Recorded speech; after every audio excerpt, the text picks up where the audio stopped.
He aquí la verdadera fortaleza del papel de la mujer, que no se conforma con las expectativas externas, sino que abraza la autenticidad al aceptar todas las facetas de sí misma, para no verse afectada por las opiniones ajenas y así ofrecer una lección de los verdaderos derechos y privilegios de la libertad de la humanidad. Sean ustedes bienvenidos. Este relato, como verán, requiere en gran parte de ustedes mismos y no únicamente del protagonista. Habrán de imaginar cada lugar, cada personaje en quien conocen, o quizás entre quienes sabemos existen. Dejemos en blanco al infractor, al truán, al rapaz, al incapaz de despreciarse. Elijamos al trascendente y sagaz. Dicho ello, vayamos a través de la crónica, descripciones, pasajes y soliloquios de nuestra protagonista y cada cual formar vuestras propias conclusiones. Zaratustra, quien con la frase «Dios ha muerto», despojaría al hombre de la existencia e imagen del Ser Supremo, al desentrañar su figura creada fielmente a semejanza del hombre por el hombre. Un falso sentido entre las instituciones eclesiásticas de creencias y moralidad ambigua. Un dominio opresor a la conciencia y al sí mismo. Por cuanto el hombre debería ir hacia una nueva concepción, desvelando mitos, retos y chantajes, incluso a un mundo libertario de valores nuevos, usando como referencia al superhombre para superar la mediocridad. He aquí la prédica de este profeta, filósofo y gran visionario, que al ir pregonando los diversos temas relativos a los estados emocionales del ser, desnudará los secretos y lo cruel de los designios religiosos impuestos a través de la existencia. Cuando Zaratustra tenía 30 años, abandonó su patria y el lago de su patria y se marchó a las montañas.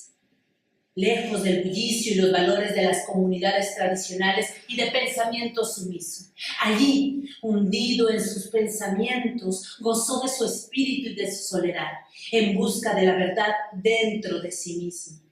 Y no se cansó de hacerlo. Pero al fin su corazón se transformó y una mañana, levantándose con la aurora, se colocó delante del sol y le habló así. Tú, gran astro, ¿qué sería de tu felicidad si no tuvieras aquellos a quienes inquietas? Durante largo tiempo has venido subiendo hasta mi caverna. Sin mí, ni águila y ni serpiente, te habrías hartado de tu luz y de este camino. Pero nosotros te aguardábamos cada mañana, te liberábamos de tu sobreabundancia y te bendecíamos por ello. Mira, estoy hastiado de mi sabiduría como la abeja que ha recogido demasiada miel. Tengo necesidad de manos que se extiendan. Me gustaría regalar y repartir hasta que los sabios entre los hombres hayan vuelto a regocijarse con su locura y los pobres con su riqueza. Para ello tengo que bajar a la profundidad como haces tú al atardecer cuando traspones el mar, llevando luz incluso al submundo. Astro inmensamente rico. Yo, lo mismo que tú, tengo que hundirme en mi ocaso, como dice a los hombres a quienes quiero bajar. Bendíceme pues, ojo tranquilo, capaz de mirar sin envidia incluso una felicidad demasiado grande. Bendice la copa que quiere desbordarse para que de ella fluya el agua de oro, llevando a todas partes el resplandor de tus delicias. Mira, esta copa quiere vaciarse de nuevo y Zaratustra quiere volver a hacerse hombre. Zaratustra bajó de las montañas sin encontrar a nadie. Pero al llegar a los bosques, surgió un anciano, semejante a los místicos emigrantes solitarios de la antigüedad en pos de pureza espiritual. Había abandonado su santa choza para buscar raíces en el bosque. El anciano lo reconoció y exclamó así: ¿No me es desconocido este caminante? Hace algunos años pasó por aquí. Zaratustra se llamaba, pero se ha transformado. Entonces llevabas tu ceniza a la montaña. ¿Quieres hoy llevar tu fuego a los valles? ¿No temes los castigos que se imponen al incendiario? Sí, reconozco a Zaratustra. Puro es su ojo y en su boca no se oculta náusea alguna. No viene hacia acá como un bailarín. Zaratustra está transformado. Zaratustra se ha convertido en un niño. Zaratustra es un despierto. ¿Qué quieres hacer ahora entre los que duermen? En la soledad vivías como en el mar, y el mar te llevaba.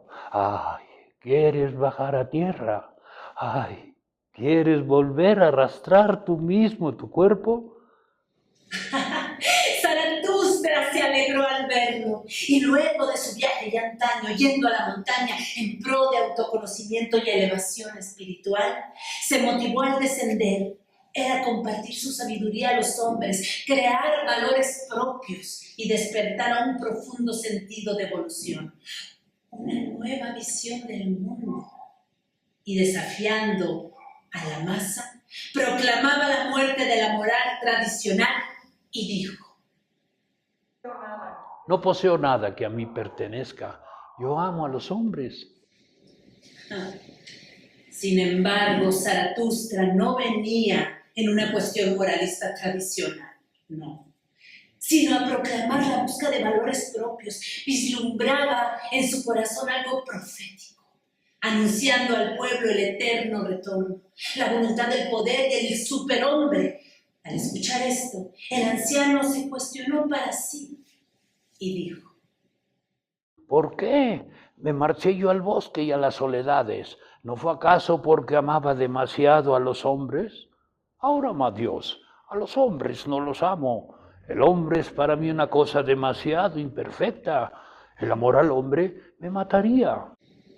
Zaratustra interpretó las palabras del anciano como alerta de aquello corrupto y sombrío que habría de encontrar entre los hombres, y aseveró: ¿Qué? Dije, amor, lo que yo llevo a los hombres es un regalo.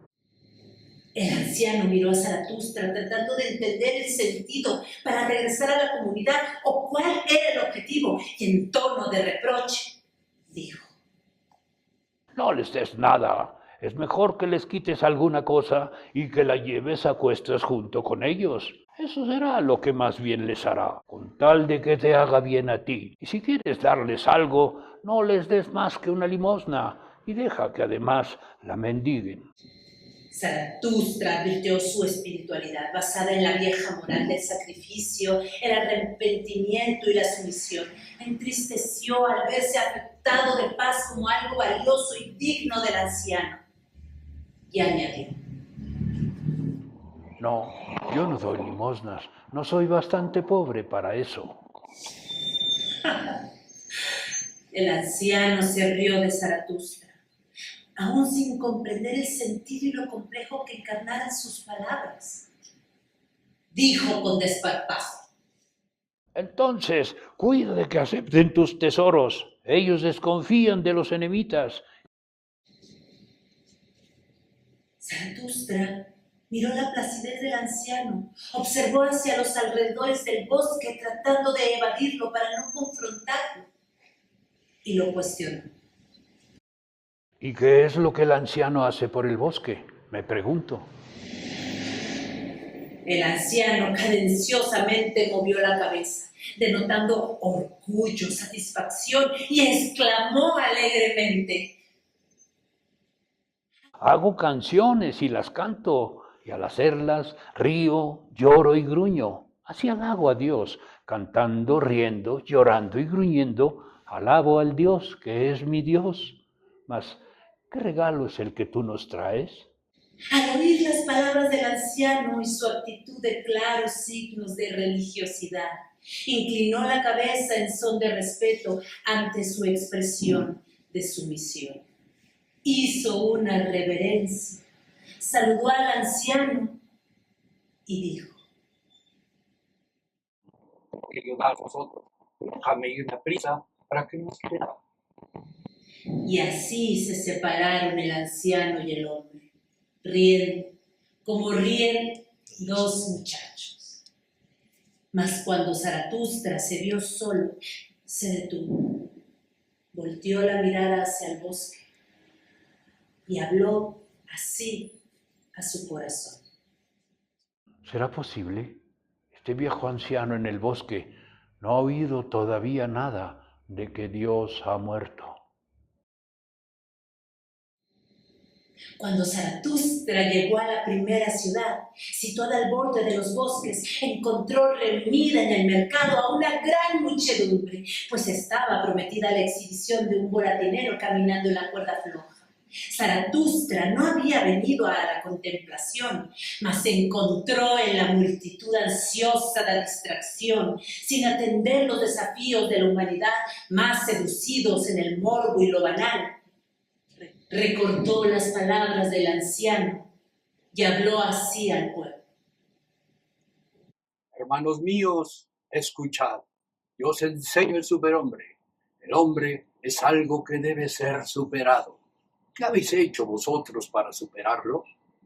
Todos los seres hasta ahora han creado algo encima de sí mismos y queréis ser vosotros el reflujo de ese gran flujo y retroceder al animal más bien que superar al hombre. ¿Qué es el mono para el hombre? Una irrisión o una vergüenza dolorosa. Y justo eso es lo que el hombre debe ser para el superhombre, una irrisión o una vergüenza dolorosa. Habéis recorrido el camino que lleva hacia el bosque del hombre y muchas cosas en vosotros continúan siendo usados. En otro tiempo fuisteis monos y también ahora es el hombre más mono que cualquier mono.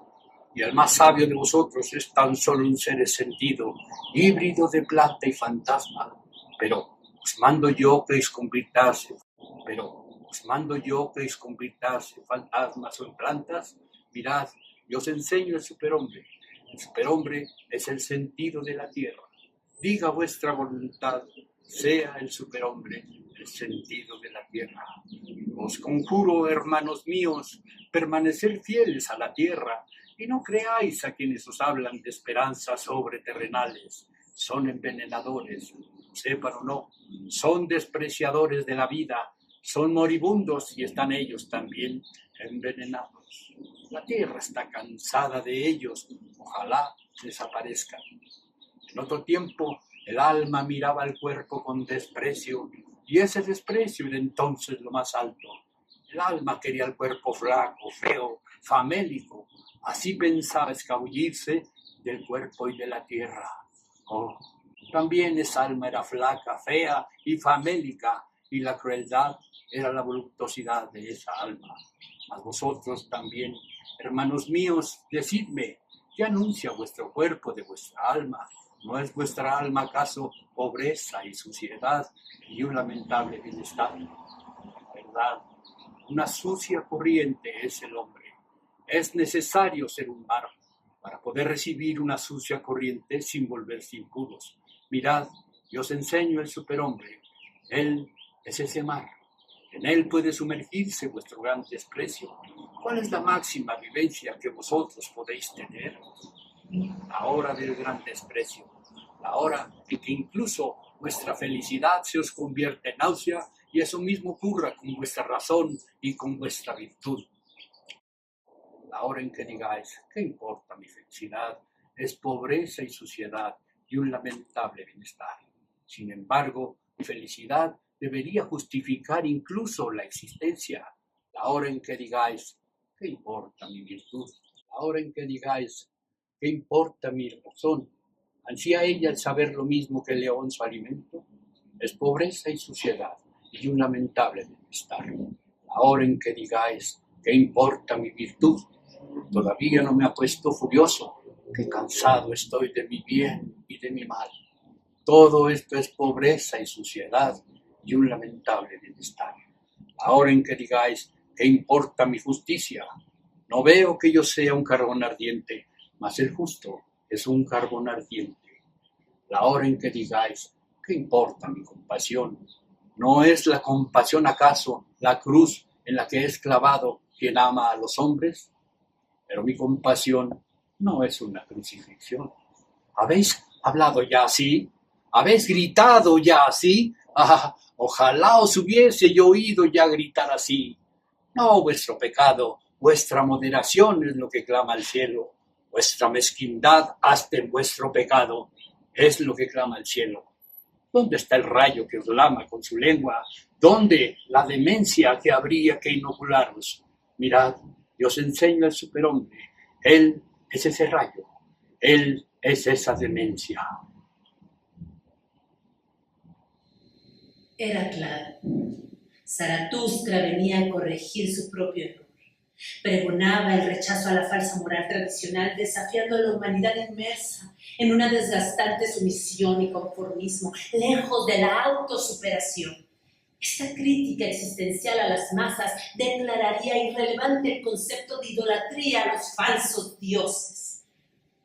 Cuando hubo hablado así, uno del pueblo gritó: Ya hemos oído hablar bastante del bonatinero.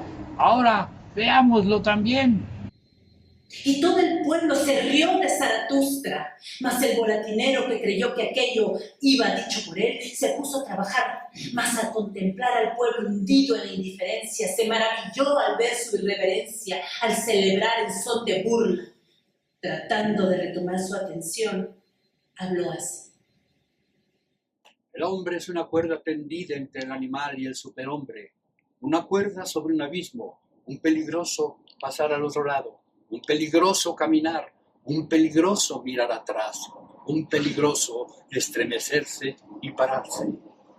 La grandeza del hombre está en ser un puente y no una meta. Zaratustra vio al pueblo justificar sus ataduras a través de las falsas visiones morales. Entre aislamiento, dudas y melancolía mostraban incapacidad racional y un pobre modo de evolucionar.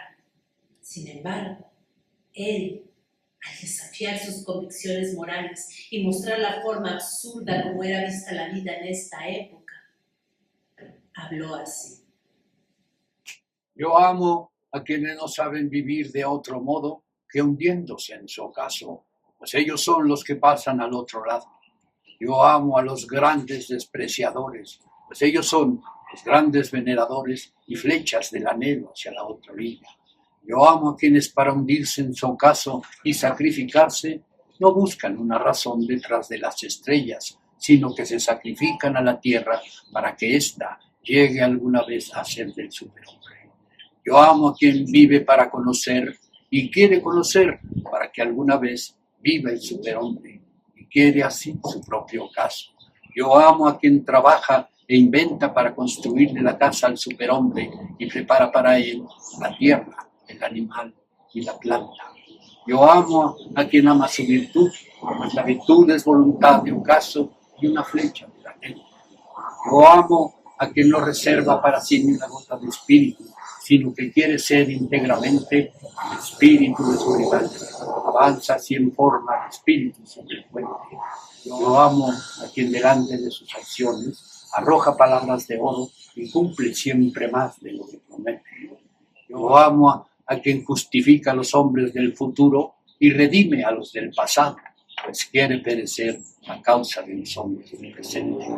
Yo amo a aquel cuya alma se prodiga y no quiere recibir agradecimiento ni devuelve nada, pues él regala siempre y no quiere conservarse a sí mismo. Yo amo a quien justifica a los hombres del futuro y redime a los del pasado, pues quiere perecer a causa de los hombres del presente.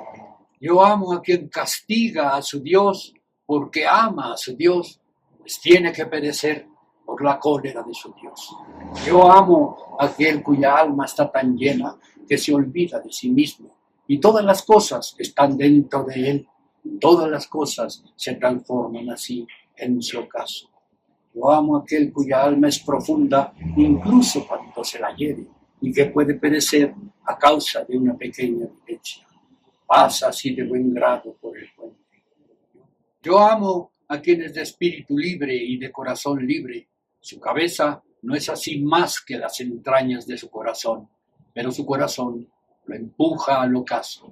Yo amo a todos aquellos que son como gotas pesadas que caen una a una de la oscura nube suspendida sobre el hombre. Ellos anuncian que el rayo viene y perecen como anunciadores. Mirad, yo soy un anunciador del rayo y una pesada gota que cae de la nube, mas ese rayo se llama superhombre. Allí están y se ríen. No me entienden. No soy yo la boca para estos oídos. Habrá que romperles antes los oídos para que aprendan a oír con los ojos. Habrá que atronar igual que timbales y que predicadores de penitencia. ¿O acaso creen tan solo al que balbucea? Tienen algo de lo que están orgullosos. ¿Cómo llaman a eso que los llena de orgullo? Cultural lo llaman. Es lo que les distingue de los cabreros. Por esto no les gusta oír a ellos referir la palabra desprecid. Voy a hablar pues a su orgullo. Voy a hablarles de lo más despreciable, el último hombre.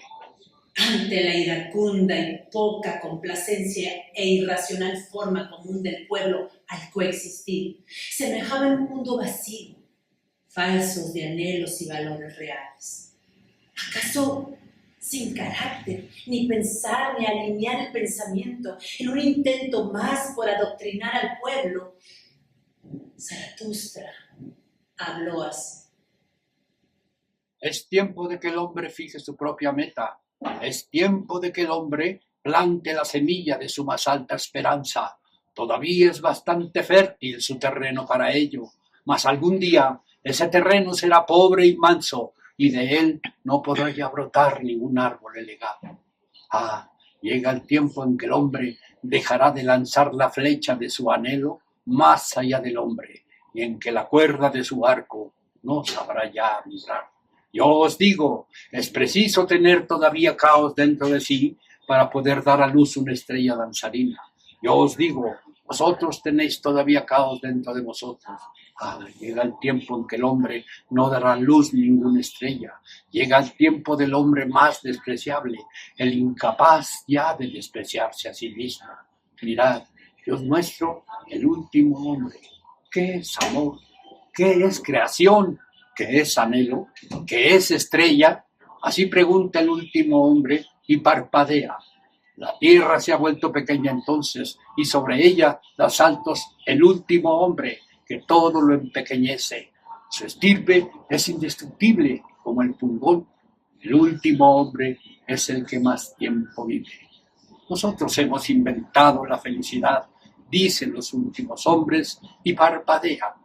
Han abandonado las comarcas donde era duro vivir, pues la gente necesita calor. La gente ama incluso al vecino y se restriega contra él, pues necesita calor. Enfermar y desconfiar consideran pecaminoso. La gente camina con cuidado. Un tonto es quien sigue tropezando con piedras o con hombres. Un poco de veneno de vez en cuando, eso produce sueños agradables. Y mucho veneno al final para tener un morir agradable. La gente continúa trabajando, pues el trabajo es un entretenimiento, mas procura que el entretenimiento no canse. La gente ya no se hace ni pobre ni rica, ambas cosas son demasiado molestas.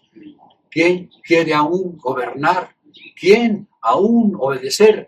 Ambas cosas son demasiado molestas. Ningún pastor y un solo rebaño. Todos quieren lo mismo, todos son iguales. ¿Quién tiene sentimientos distintos marcha voluntariamente al manicomio? En otro tiempo, todo el mundo desvariaba, dicen los más sutiles y parpadean. Hoy la gente es inteligente y sabe todo lo que ha ocurrido. Así no acaba nunca de burlarse. La gente continúa trabajando, discutiendo, mas pronto se reconcilia. De lo contrario, ello estropea el estómago. La gente tiene su pequeño placer para el día y su pequeño placer para la noche, pero honra la salud. Nosotros hemos inventado la felicidad, dicen los últimos hombres y parpadean. En este punto la algarabía, el griterío, el regocijo de la multitud lo interrumpieron. Aquello era insólito. Es allí que de entre la turbia gritaban abucheándole. ¡Danos ese último hombre, Zaratustra! ¡A de nosotros esos últimos hombres! ¡El hombre, te lo regalamos! Y todo el pueblo daba gritos de júbilo y se reían chasqueando la lengua. Era simple morbo disfrazando de ansias y expectación e incitándose unos a otros a ignorar la importancia de adoptar al superhombre para abrir la mediocridad. Zaratustra volvió a entristecer y habló así a su corazón. No me entienden. No soy yo la boca para estos oídos. Sin duda he vivido demasiado tiempo en las montañas, he escuchado demasiado a los arroyos y a los árboles, y ahora les hablo como a los cabreros. Inmóvil es mi alma y luminosa como las montañas por la mañana. Pero ellos piensan que yo soy frío y un burlón que hace chistes horribles, y ahora me miran y se ríen, y mientras ríen continúan odiándome. Hay hielo en su reír. Entonces ocurrió algo que hizo callar todas las bocas y quedar fijos todos los ojos. Entre tanto, en efecto, el volatinero había comenzado su tarea. Había salido de una pequeña puerta y caminaba sobre la cuerda, la cual estaba tendida entre dos torres, colgando sobre el mercado y el pueblo. Mas cuando se encontraba justo a la mitad de su camino, la pequeña puerta volvió a abrirse y un compañero de oficio, vestido de muchos colores, igual que un bufón, saltó fuera y marchó con rápidos pasos hacia el primero y gritó su terrible voz. Sigue adelante, cojitranco. Sigue adelante, holgazán, cara de tísico. Que no te haga yo cosquillas con mi talón. ¿Qué haces aquí entre torres? Dentro de la torre está tu sitio. En ella se te debía encerrar. Cierras el camino a uno mejor que tú.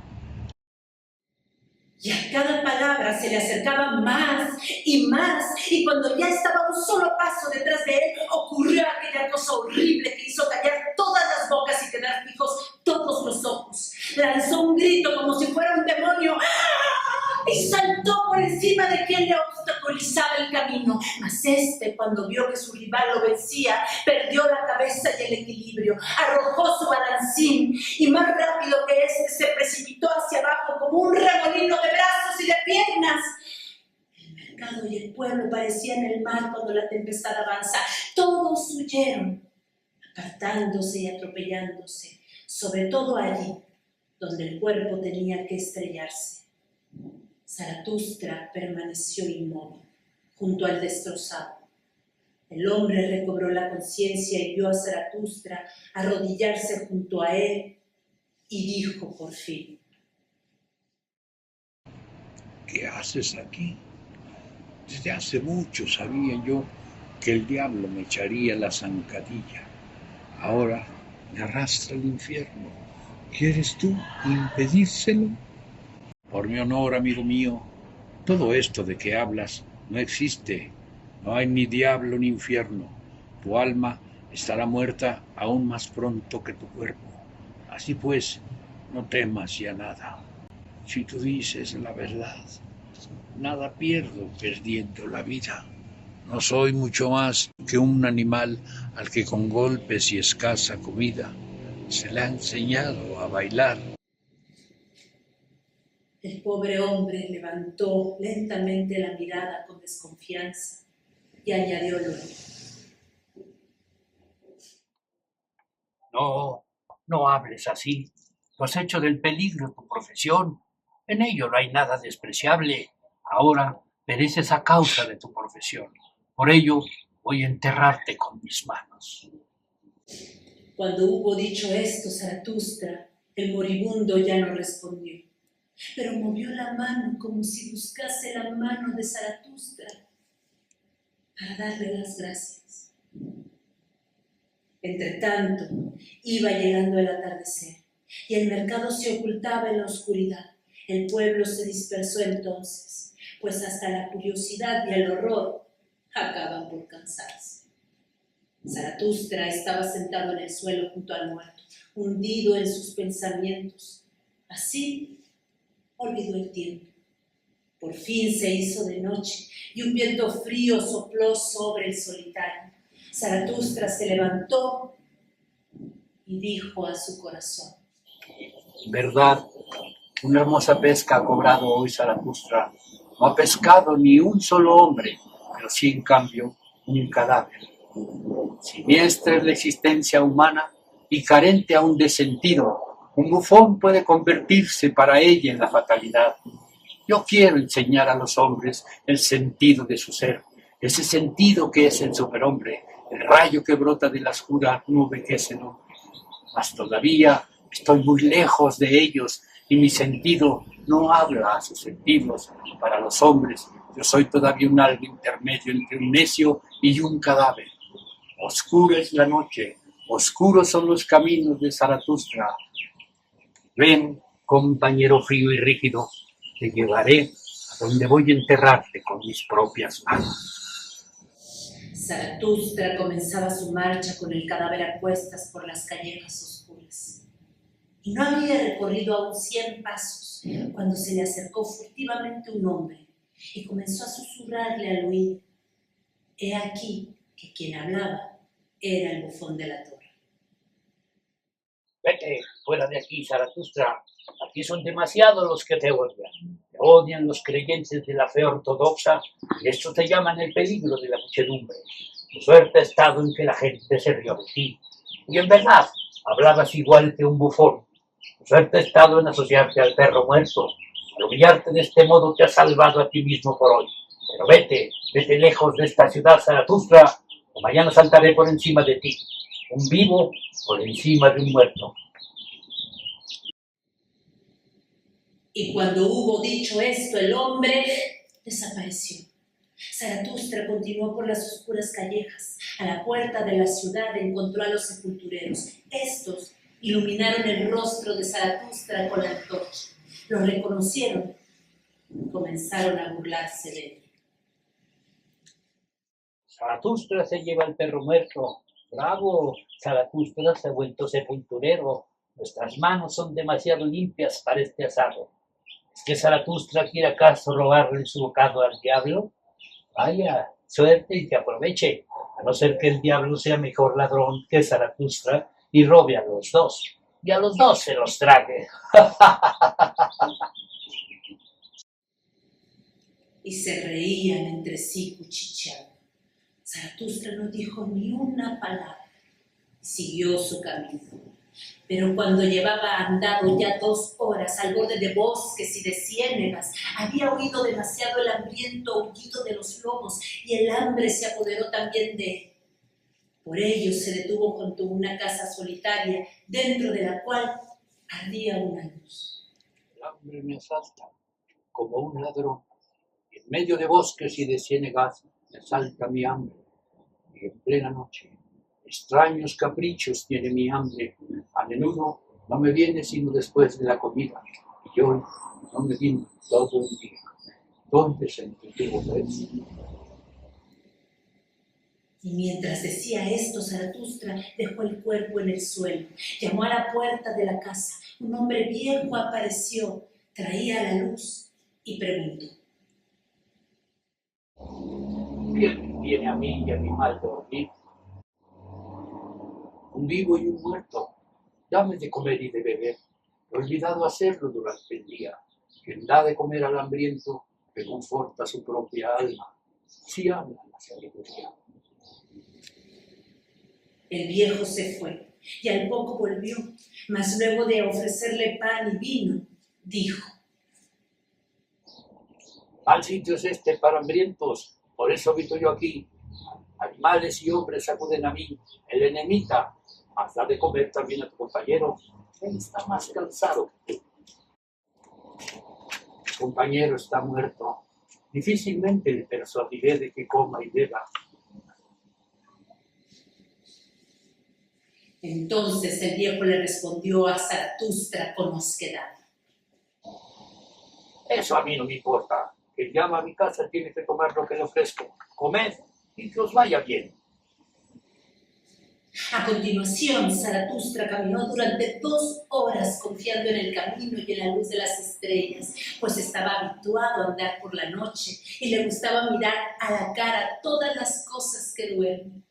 Mas cuando la mañana comenzó a despuntar, se encontró en lo profundo del bosque y ningún camino se abría ya ante él. Entonces colocó al muerto en un árbol hueco a la altura de su cabeza, pues quería protegerlo de los lobos, y se acostó en el suelo de musgo. Enseguida se durmió. Largo tiempo durmió en el suelo Zaratustra, y no solo la aurora pasó sobre su rostro, sino también la mañana entera. Mas por fin sus ojos se abrieron. Asombrado miró el bosque y el silencio. Asombrado miró dentro de sí. Entonces se levantó con rapidez como un marinero que de pronto ve tierra y lanzó gritos de júbilo, pues había visto una verdad nueva. Cuando el sol estaba en pleno día, entonces se puso a mirar inquisitivamente hacia las alturas, pues había oído por encima de sí el agudo grito de un pájaro. Y he aquí que un águila cruzaba el aire trazando amplios círculos y de él colgaba una serpiente, no como si fuera una presa, sino como una amiga, pues se mantenía enroscada en su cuello. Al ver Zaratustra, que eran sus animales de la montaña, se alegró de corazón. Repercutieron las sabias palabras del anciano del bosque. Suspiró y habló así a su corazón. Ojalá fuera yo más inteligente, ojalá fuera yo inteligente de verdad como mis serpientes, pero pido cosas imposibles, por ello pido a mi orgullo que camine siempre junto a mi inteligencia. Si alguna vez mi inteligencia me abandona, le gusta escapar volando, que mi orgullo continúe volando junto con mi tontería. Este sabio entiende bien de las virtudes. Guardar respeto y pudor ante el dormir, eso es lo primero, y evitar a todos los que duerman mal y están desvelados por la noche. Incluso el ladrón siente pudor ante el dormir, siempre roba hurtadillas y en silencio por la noche. En cambio, el vigilante nocturno carece de pudor, sin pudor alguno vagabundea con su trompeta. Dormir no es arte pequeño. Para ello se requiere estar desvelados el día entero. 10 veces tienes que superarte a ti mismo durante el día. Eso produce una fatiga buena y esa dormidera del alma. 10 veces tienes que superarte a ti contigo mismo, pues la superación es amargura y mal duerme el que no se ha reconciliado. 10 verdades tienes que buscar durante el día, de lo contrario las seguirás buscando por la noche y tu alma ha quedado hambrienta. 10 veces tienes que volver a reír y regocijarte a ti contigo mismo. De lo contrario, el estómago, el padre de la tribulación, te molestará por la noche. Todos saben esto, pero es necesario tener de todas las virtudes para dormir bien. ¿Diré yo falso testimonio? ¿Cometeré yo adulterio? ¿Me dejaré llevar a desear la sierva de mi prójimo?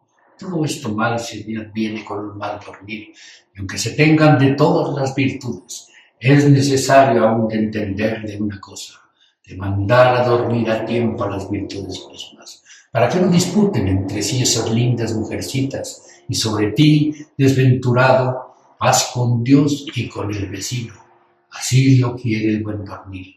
Y paz incluso con el demonio del vecino, de lo contrario, rondará en tu casa por la noche. Honor y obediencia a la autoridad, incluso a la autoridad torcida. ¿Qué puedo yo hacer si al poder le gusta caminar sobre piernas torcidas? Para mí, el mejor pastor será aquel que lleva siempre sus ovejas al prado más verde. No quiero grandes honores ni muchos tesoros. Eso inflama el vaso, pero se duerme mal sin un buen hombre y un pequeño tesoro.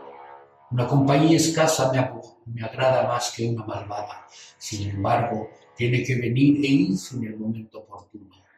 Mucho me agradan los pobres de espíritu, fomentan el sueño, son bienaventurados, incluso si se les da siempre la razón. Así transcurre el día para el virtuoso, mas cuando la noche llega, me aguardo bien de llamar al dormir. El dormir, el Señor de las virtudes, viene a mí. Entonces me pongo a pensar en lo que he hecho y he dicho durante el día. Rumiando me interrogo a mí mismo, paciente, igual que una vaca. ¿Cuáles han sido mis 10 operaciones? ¿Y cuáles han sido mis 10 transformaciones? Y las 10 verdades, y las 10 carcajadas con las que mi corazón se hizo bien a sí mismo. Entonces me asalta el dormir. El más encantador de los ladrones viene a mí y me asalta. Viene a mí con suave calzado y roba mis pensamientos. Entonces toca mis ojos y estos se vuelven pesados. El dormir, el más encantador de los ladrones, toca mi boca y ésta queda abierta. Y yo me quedo en pie como un tonto. Pero no estoy así por mucho tiempo. Enseguida me acuesto. Luego de haber reflexionado la cátedra del sabio Zaratustra, se reía, pues una luz había aparecido en el horizonte que hablaba de volar para dormir bien, y para ello virtudes que fueran como adormideras del alma. Y dijo así a su corazón: Feliz quien habita en las cercanías de este sabio con sus 40 pensamientos. Un hechizo mora también en su cátedra. Bienaventurados estos jóvenes somnolientos, pues no tardarán en quedar dormidos. No en vano se han sentado tan sabios de las virtudes. Semejante dormir se aviene, incluso aún a través de un espeso muro se contagia. Zaratustra iría pregonando las transformaciones del espíritu, todo lo que en él habita, aquello que busca y cuanto más ansía el sí mismo. Y habló así: 3 transformaciones del espíritu os menciono. El espíritu se convierte en camello, y el camello en león, y el león por fin en niño. Hay muchas cosas pesadas para el espíritu fuerte, de carga, en el cual habita la veneración. Su fortaleza demanda incluso las más pesadas de todas. Así pregunta el camello y se arrodilla, pues quiere que lo carguen bien para crearse libertad. Así pregona el león que quiere ser señor en su propio desierto. Sí, para eso se precisa el león, pues quiere conquistar su libertad como conquista una presa. Así pregona el espíritu para que el alma se regocije. ¿O acaso no es humillarse para hacerle daño a la propia soberbia? ¿Hacer brillar la propia tontería para burlarse de la propia sabiduría? ¿O acaso es apartarnos de nuestra causa cuando ella celebra su victoria? ¿O acaso es alimentarse de las bellotas y de la hierba del conocimiento y sufrir hambre en el alma por amor a la verdad? ¿O acaso es sumergirse en agua sucia cuando ella es el agua de la verdad y hacer amistad con sordos que nunca oyen lo que tú quieres? ¿O acaso es amar a quien nos desprecia y tender la mano al fantasma cuando quiere causarnos miedo? Con todo eso carga el espíritu de carga. Así pregunta el alma en un mundo imperfecto, un camino que el hombre ha recorrido a ciegas, obra e imagen de un Dios divinamente insatisfecho, ebrio placer y un perderse a sí mismos. Así me parecía en otro tiempo el mundo. Mas vosotros, hermanos míos, no arrojéis al héroe que hay en vuestras almas, mas conservad santa tu más alta esperanza y vuestra alma se os regocije en el juego de crear valores nuevos. El hombre es algo que debe ser superado y sea el superhombre el sentido de la tierra. 3 transformaciones del espíritu os he mencionado. Como el espíritu se convirtió en camello, llevando la carga más pesada para crearse libertad. Luego, el espíritu del camello se convierte en el espíritu del león, pues quiere pelear contra el gran dragón, quien quiere seguir llamándose a sí mismo tu gran Señor y tu Dios. Contra él quiere luchar. Zaratustra hablaba de ejercer el poder por sí mismos. Los medios del poder han visto siempre al noble y justo como un obstáculo en su camino, pues ponen en peligro sus doctrinas y sometimientos. Entonces habló así: ¿Quién es el gran dragón? al que el espíritu no quiere seguir llamándole Señor ni Dios, es un animal escamoso. Valores milenarios brillan áureamente en cada una de sus escamas, y en cada una de ellas brilla el tú debes. Por ello, el espíritu del león dice, yo quiero. He aquí como el más poderoso de los dragones al yo quiero le cierra el paso, pues para él no debe seguir habiendo el yo quiero. Es así como el más poderoso de los dragones, como su cosa más santa, habla así. Todos los valores de las cosas brillan en mí, y todos los valores han sido ya creados, y yo soy todos los valores creados. Sí, para esa lucha se precisa el espíritu del león, pues quiere crearse en libertad, pues roba como cosa propia de un animal de rapiña. Pero decidme, hermanos míos, ¿qué es capaz de hacer el niño que ni siquiera el león ha podido?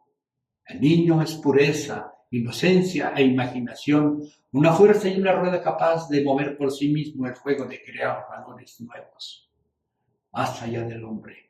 Así es como el espíritu del león se convierte por fin en el espíritu del niño. Zaratustra confrontó las grandes contradicciones y desafíos humanos, poniendo al pueblo ante un espejo incómodo, desafiando ataduras con el grito, ¡Dios ha muerto! No a Dios visto como un ente, sino como una metáfora del gran vacío espiritual inmerso en la humanidad. Tampoco hablaba del superhombre como un héroe, sino a quien logra superarse a sí mismo y toda adversidad, poniéndole en la cúspide de la superación, basado en el pensamiento dualista del bien y del mal. Y habló así a su corazón. Mi yo me ha enseñado un nuevo orgullo, y yo se lo enseño a los hombres, a dejar de esconder la cabeza en la arena de las cosas celestes, a llevarla libremente, lo cual crea el sentido de la tierra. Una cosa enseño yo a los hombres, a querer ese camino que se ha recorrido a ciegas y no salirse a hurtadillas. Demasiado bien conozco a estos despreciadores del cuerpo. Quieren que en su semejanza con Dios se crean ellos y que la duda sea pecado. Mas ellos mismos predican trasmundos, es en ello en lo que más creen, en un cuerpo superior, y se inventaron las cosas celestes y sus rituales de sangre redentores. Zaratustra habló de la falsedad que rompe la inercia existente entre la dualidad del bien y del mal. Una realidad humana equivocada, manipulada por los medios y del poder, exculpando de su propio mal y deformando el bien para atesorar y amalgamar su insaciable dominio. Entonces habló así.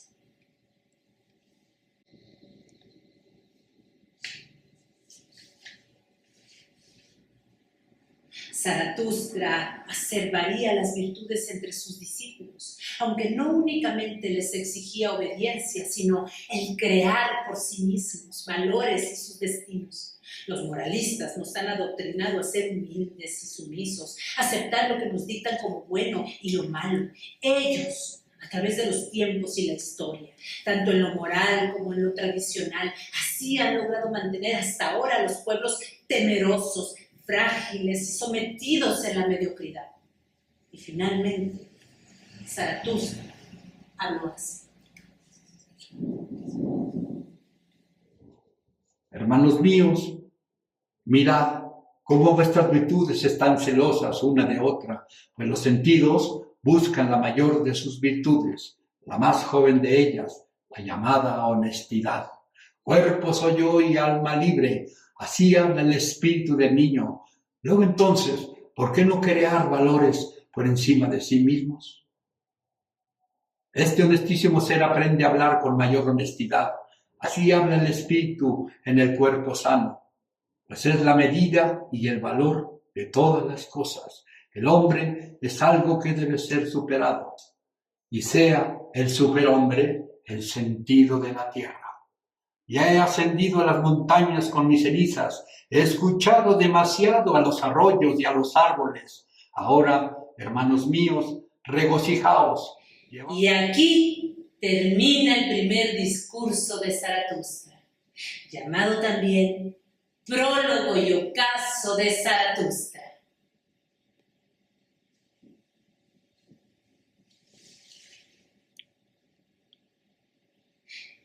Y así habló Zaratustra.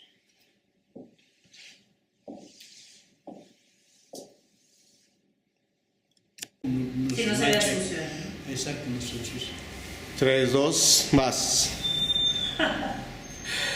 El anciano se rió de Zaratustra, aún sin comprender el sentido y lo complejo que encarnaran sus palabras. Dijo con desparpajo: Zaratustra miró la placidez del anciano, observó hacia los alrededores del bosque tratando de evadirlo para no confrontarlo, y lo cuestionó. El anciano cadenciosamente movió la cabeza, denotando orgullo, satisfacción, y exclamó alegremente. Al oír las palabras del anciano y su actitud de claros signos de religiosidad, inclinó la cabeza en son de respeto ante su expresión de sumisión. Hizo una reverencia, saludó al anciano y dijo: y así, voy a tomar esto. Y así se separaron el anciano y el hombre, riendo, como ríen dos muchachos. Mas cuando Zaratustra se vio solo, se detuvo, volteó la mirada hacia el bosque y habló así a su corazón. Cuando Zaratustra llegó a la primera ciudad, situada al borde de los bosques, encontró reunida en el mercado a una gran muchedumbre, pues estaba prometida la exhibición de un volatinero caminando en la cuerda floja. Zaratustra no había venido a la contemplación, mas encontró en la multitud ansiosa la distracción, sin atender los desafíos de la humanidad más seducidos en el morbo y lo banal.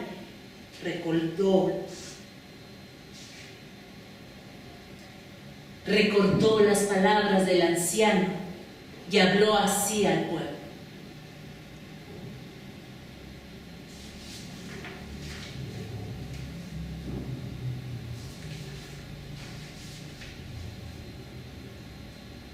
era claro, Zaratustra venía a corregir su propio error.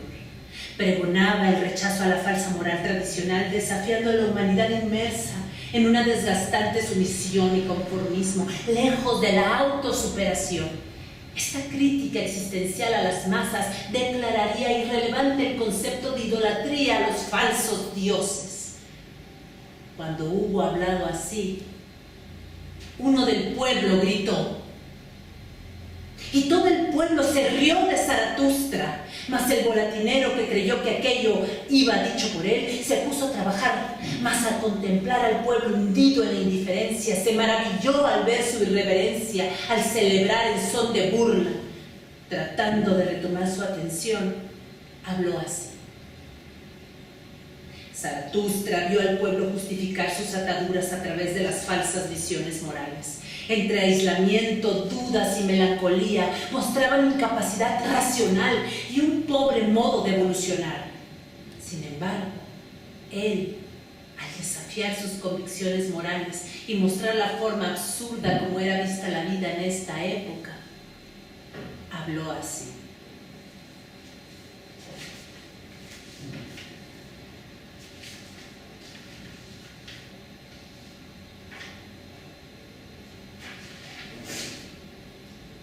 ante la iracunda y poca complacencia e irracional forma común del pueblo al coexistir, semejaba en un mundo vacío, falsos de anhelos y valores reales.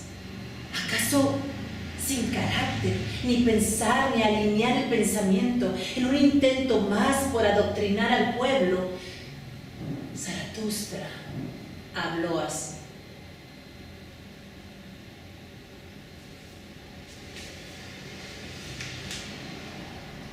en este punto la algarabía, el griterío, el regocijo de la multitud lo interrumpieron. Aquello era insólito. He allí que de entre la turbia gritaban abucheándole. Y todo el pueblo daba gritos de júbilo y se reían chasqueando la lengua. Era simple morbo disfrazando de ansias y expectación e incitándose unos a otros a ignorar la importancia de adoptar al superhombre para abrir la mediocridad. Zaratustra volvió a entristecer y habló así a su corazón. ¿Cómo que?